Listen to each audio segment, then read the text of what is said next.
1절부터 18절까지 말씀은 의로운 사람의 지혜로운 삶에 대해서 이야기를 하고 있습니다. 1절은 악인은 쫓아오는 자가 없어도 도망하나, 죄를 짓고 도망다니는 사람들의 삶, 그리고 이 땅에서 숨을 곳을 찾지 못해서 멀리 필리핀, 베트남, 미국 도망갔다가 결국은 잡혀서 이렇게 끌려오는 그런 모습들을 보게 됩니다. 그러나 의로운 사람은 굳이 그럴 필요가 없어요. 사자같이 담대합니다. 우리가 살아가는 이 세상엔 지도자들이 있습니다. 요즘은 대통령이 있고, 그리고 도지사가 있고, 시장이 있고, 국회의원들이 있습니다. 이 지도자들의 삶이 정직하고 신실하면 나라의 질서가 바로 섭니다.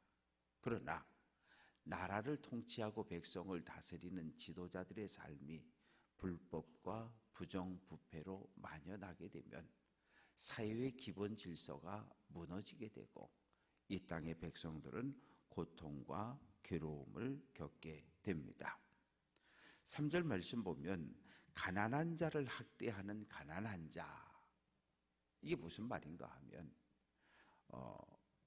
1만 달란트 빚진 자와 100데나리온 빚진 자 모두 빚진 사람입니다.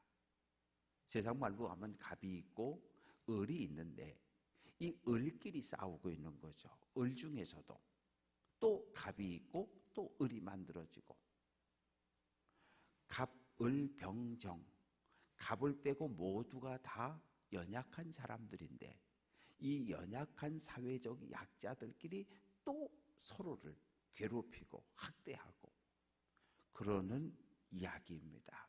그러면 안 되는 건데, 그렇게 가난한 자가 가난한 자를 학대하는 것은 옳지 않다고 이야기를 합니다.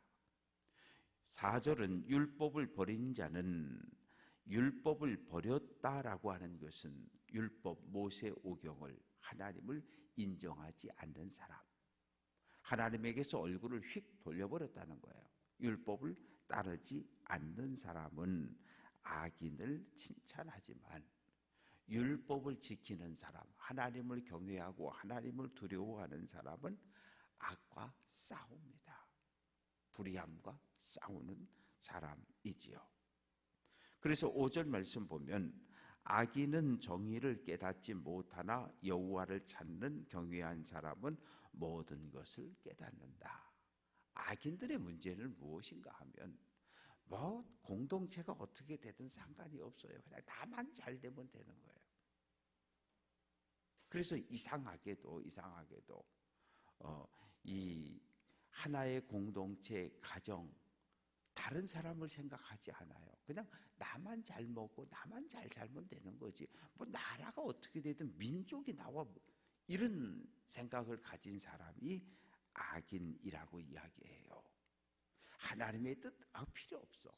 그냥 나만 잘 되면 되는 거예요. 그러나 하나님의 두려워하고 율법을 따르는 자는 옳고 그름이 무엇인지를 알고 서야 할 자리, 있어야 할 자리를 정확하게 구별하는 사람입니다. 6절은 가난하여도 성실하게 행하는 자가 부유하면서 물질이 많으면서 잘못된 삶을 살아가는 자보다 낫다. 7절도 율법을 지키는 자는 지혜로운 아들이고, 왜 지혜로운 아들인가 하면 음식을 탐하는 자와 사귀는 자 가로치고 사실은 거기는 이방 여인, 음녀 이런 표현이 담겨져 있습니다. 그런 자식은 아버지의 근심과 걱정이 된다, 그런 의미입니다.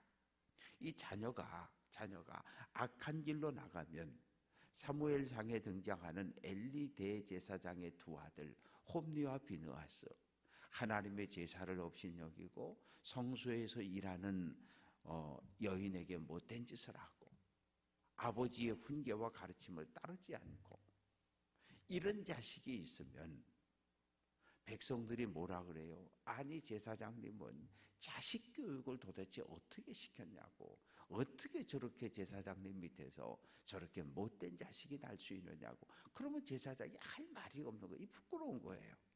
그런 이야기를 하고 있고요.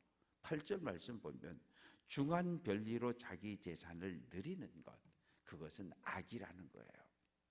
그래서 율법은 같은 동족, 같은 이스라엘 사람, 같은 유대인들끼리는 절대로 돈놀이를 못하게 돼 있어요. 그냥 빌려주는 거예요. 이자를 받지 않는 거예요. 그러나 외인 또 이방인에게는 철저하게 이자를 받았는데, 보통 얼마까지 이자를 받았냐면 30%까지 이자를 받았다 그래요. 30%까지. 지금 생각해 보면 와, 뭔 놈의 이자를 그렇게 많이 받아? 요즘 어때요? 요즘 시중 금리가 뭐 7%, 8%, 우리도 IMF 때는 뭐 돈 빌리려 그러면 20%, 25%, 그리고 사채를 쓰면 이건 뭐 1년에 몇백 프로까지. 그래서 요셉이 애굽의 총리로 있을 때 농사를 짓고 나서 땅을 다 요셉이 총리가 됐을 때 양식을 주고 땅을 다 받았고 문서를 받았고, 그리고 농사를 지게 하고 어떻게 했습니까? 5분의 1을 세금으로 가져오게 했어요. 20%입니다. 그 20%, 세금이 포함되어진 20%의 그 당시 5분의 1을 세금으로 받았는데, 그건 대단히 합리적인, 뭐 지금 경제학자들이 볼 때도 뭐 각종 세금과 공과금을 포함해서 20%를 낸다고 한다면 그건 대단히 합리적인 지혜로운 세금이었다고 이야기하고 있어요. 그래서 이 중한별리 그렇게 받으면 죄를 짓는 거고, 결국 가난한 자를, 사회적 약자를 더 고난으로 몰아넣는 거고, 그렇게 해서 재산을 많이 쌓아가지만 결국 하나님의 심판을 받고 그 많은 재산은 의로운 사람들에게로 돌아갈 것이다. 9절 말씀 보면 사람이 귀를 돌렸다는 얘기는 안 듣는다는 이야기거든요. 율법을 듣지 아니하면 그의 기도도 헛되다. 하나님을 인정하지 않으면서, 율법대로 살지 않으면서 하나님 앞에 나와 손을 들고 부르짖고 구하는 그 기도는 하나님 안 듣는다는 거예요. 왜요? 삶과 믿음이, 기도 생활이 일치하지 않는데 그 기도를 하나님이 어떻게 받으시냐는 거예요. 받지 않는다고 분명하게 선언을 합니다. 그리고 10절 말씀 보면 정직한 자를 악한 길로 유인하는 자는 이 의로운 사람을 어려움에 빠뜨리려고 함정을 파고 구덩이를 파면 결국 자기가 당한다는 거죠. 어디에서 볼 수 있습니까? 다니엘을 사자굴에 집어넣어 죽이려고 했던 사람들, 그 악한 사람들이 결국 자기 자신들뿐만 아니라 가족들까지 죽음과 고통에 내모는 것을 볼 수 있습니다. 11절 부자는 자기를 지혜롭게 여기나 가난해도 명철한 자는 자기를 살펴 아느니라. 아브라함 때도 그랬고 예수님 때도 그랬고 오늘날도 마찬가지예요. 물질적인 부유함, 그리고 육체적인 건강, 마음의 평안함, 자녀손들이 잘 되는 것, 이거 하나님이 주시는 복이라고 지금도 여전히 우리들은 생각을 합니다. 왜냐하면 내가 부유할 수 있는 건 하나님이 내게 물질을 얻을 수 있는 능력과 은혜를 주셨기 때문에 내가 부자가 될 수 있는 거예요. 그런데 꼭 기억해야 할 것이 있어요. 하나님이 나를 부자 되게 하신 건, 나에게 물질을 맡겨주신 것은 나만 잘 먹고 나만 잘 살라고 준 게 아니라고 하는 거예요. 하나님이 우리에게 허락한 모든 것, 그것이 물질이든 건강이든 시간이든 은사든, 이것은 세상으로 이웃들에게로 흘려보내라고 주신 거예요. 그러니까 나는 끝이 아니라 통로인 거죠. 끝이 되면 어떻게 돼요? 사해처럼 죽음의 바다가 되는 거예요. 요단강에서부터 쫙 흘러내려온 물이 마지막에 사회로 들어가면 거기서 끝나는 거잖아요. 사회는 더 이상 물이 빠져나가는 곳이 없어요. 하나님이 우리에게 주신 모든 것, 그것은 세상으로 흘려보내라고 우리에게 주신 중간 통로, 복의 근원, 복의 통로가 우리의 삶이지 복의 끝이 우리의 삶이 아닌 것을 우리는 늘 기억해야 합니다. 12절 말씀 보면 의인이 득이하면 의인이 지도자가 되면 많은 사람들이 몰려 나오지만 악인이 일어나면, 악한 지도자가 일어나면 사람들이 다 피하고 숨습니다. 13절 자기의 죄를 숨기는 자는 형통하지 못하나 죄를 자복하고 버리는 자는 불쌍히 여김을 받는다. 자기 죄, 신앙생활이든 모든 생활 마찬가지예요. 내가 잘못했을 때 실수할 수 있어요. 실수 안 할 사람이 어디 있습니까? 모든 사람이 다 실수할 수 있어요. 실수할 수 있을 때 가장 좋은 것은 정직입니다. 인정하면 되는 거예요. 예, 내가 그때 그랬습니다. 예, 내가 그때 그랬습니다. 잘못했습니다. 인정합니다.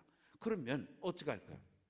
돌멩이 들고 때리려고 하다가도 내가 잘못했다는데, 내가 인정한다는데, 그러면 거기엔 은혜가, 용서가, 위로가 있는 겁니다.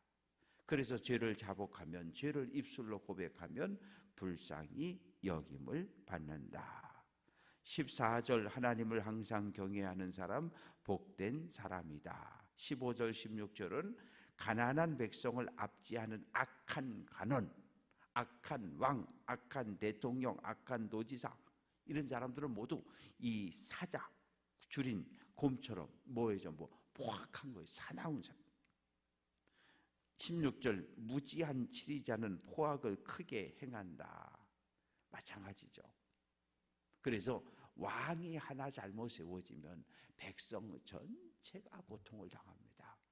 그래서 그 캄보디아 같은 경우도 그렇고 역사적으로 아주 악한 왕, 대통령이 세워졌을 때 자기 국민 수백만 명을 죽이는 거예요. 수백만 명을 죽여요. 자기 백성을. 그게 말이 되냐고요. 왕이 되고 대통령이 되고 지도자가 됐다는 것은 기본적으로 자기 백성을, 자기 국민을, 자기 사람들을 돌보고 보호하라고 세워준 건데, 자기가 가진 권력을 이용해서 자기 백성을 수백만을 죽이는 이런 끔찍한, 말도 안 되는 이런 지도자들이 세워질 때가 있습니다. 17절 사람의 피를 흘린 자, 살인자지요. 함정으로 달려간다. 죽음을 이야기합니다. 다른 사람의 생명을 빼앗은 자는 죽음이라는 함정으로 달려가니까 막지 말고 내버려 두라는 거예요. 그리고 19절 말씀 보면 자기의 토지를 성실하게 경작하는 사람은 소출이 많아서 양식이 풍족하지만 방탕, 게으른 사람은 거둘 것이 없고 가난하게 된다. 20절 충성된 자는 복이 많아도 속히 부하고자 하는 자는 형벌을 면하지 못한다. 모든 건 단계가 있어요. 어느 날 일확천금을 노리는 것은 옳지 않다는 이야기죠. 21절 사람의 낯을 보아주는 것, 얼굴을 봐준다는 거죠. 어디에서? 재판정에서. 뭘 받고서? 한 조각 떡, 아주 작은 뇌물을 받고서. 그거 옳지 못하다는 거예요. 악한 눈이 있는 자, 이 악한 눈이라고 하는 것은 그 하나님의 말씀, 정의 이런 데 관심이 없는 사람을 이야기를 합니다. 오직 그 눈에는 탐욕만 있어요. 나보다 연약한 자의 것을 어떻게 빼앗을까? 사회적 약자의 것을, 과부의 것을, 고아의 것을 어떻게 빼앗을까? 온통 마음이 그런 생각밖에 없는 사람. 그러나 결국은 하나님의 심판을 받고 가난에 처하게 될 것이다. 23절은 사람을 경책하는 자, 혀로 아첨하는 자보다 더욱 사랑을 받는다. 이 말의 의미는 이웃, 친구, 자녀들을 향해서 사랑을 가장 담뿍 담은 말로다가 책망하고 권면하게 되면 그 당시에는 기분 나쁠 수 있지만 두고두고 은혜에 감사하게 된다는 거죠. 24절 부모의 물건을 도둑질하고서도 죄가 아니라 하는 자. 이 무슨 뜻인가 하면 부모님이 살아계셔요. 부모님이 살아계신데 부모님의 재산을 미리 유산을 가져오는 거예요. 훔쳐오는 거예요. 그러고 나서 하는 말이 어차피 부모님 돌아가시면 이 아파트 내 거 아니에요? 어차피 부모님 돌아가시면 이 땅 다 내 거 될 건데 뭐 미리 좀 내가 쓰면 안 돼? 이런 왜냐하면 뭐 지금도 마찬가지지만 고대 사회는 더 그랬어요. 부모가 세상을 떠나야 유산이 물려지는 거예요. 누가복음 15장에서처럼 둘째 아들의 집을 떠나는 둘째 아들의 비유. 아버지, 내 유산을 미리 좀 주십시오. 그건 뭐냐면 불효자식이에요. 아버지 빨리 죽으란 얘기예요. 유산이라고 하는 건 아버지가 세상을 떠나야 물려지는 건데 살아있는 아버지에게 유산을 내놓으라고 때를 쓰는 놈은 정말 못된 자식이거든요. 그런데 오늘 본문에 등장하는 자식은 더 나쁜 자식이에요. 어차피 아버지 돌아가시면 그 땅 다 내 건데 미리 좀 갖다 쓰면 뭐가 문제냐고 아주 못된 자식을 이야기를 합니다. 25절 욕심이 많은 자는 다툼을 일으킨다. 욕심이라고 하는 건 지나친 탐욕을 이야기합니다. 그리고 자기의 마음을 믿는 자, 이건 교만한 사람이에요. 내가 모든 것의 기준이 돼서 내 뜻대로 내 생각대로 해야 된다고 주장하는 사람, 미련한 사람이라는 거죠. 27절 가난한 자를 구제하는 자는 궁핍하지 아니하려니와 못 본 채 하는 자에겐 저주가 크다. 가난한 자를 보면 지갑을 열어야 돼요. 그저 아이고 어떻게 밥을 못 먹어 어떻게 안타까워하는 것에서 끝나는 것이 아니라 집에 데려가 밥을 먹이든 감미옥 데려가서 국밥을 먹이든 지갑을 열어서 차비를 주든 가난한 사람을 보면 사회적 약자를 보면 그렇게 우리의 마음의 문과 지갑을 열어서 도움을 주라는 이야기입니다. 28절 역시 마찬가지입니다. 악한 지도자가 일어나면 사람들이 다 숨어버리고 악한 왕이 죽으면 의로운 사람들, 지혜로운 사람들이 행복을 얻게 된다. 그래서 잠언은 한 절 한 절 한 절이 이렇게 과거의 경험과 사건들이 있고 그 사건들을 해결하고 나서 얻어진 속담, 가르침이 바로 잠언입니다. 그래서 오늘 28절까지 말씀 속에서 여러 가지 이야기를 하고 있는데 첫 번째는 하나님을 경외하라는 거예요. 의인은 하나님을 경외하는 사람이고 지혜로운 사람은 하나님의 율법을 따라 사는 사람이라는 거예요. 그리고 하나님께 받은 모든 은혜와 은사는 모두 다 이웃들에게로 흘려보내는 복의 통로로 살아야 한다. 그리고 물질과 하나님을 함께 섬기려고 해서는 안 된다. 우리는 하나님의 백성이니까 하나님 말씀 우선, 하나님 말씀 중심의 삶을 살아내야 함을 우리에게 이야기하고 우리보다 연약한 사회적 약자들, 이웃들, 신음하고 통곡하는 사람들의 목소리를 잘 듣고 그리고 내가 할 수 있는 한 최대한의 선을 베풀어야 할 것을 우리에게 교훈하고 있습니다.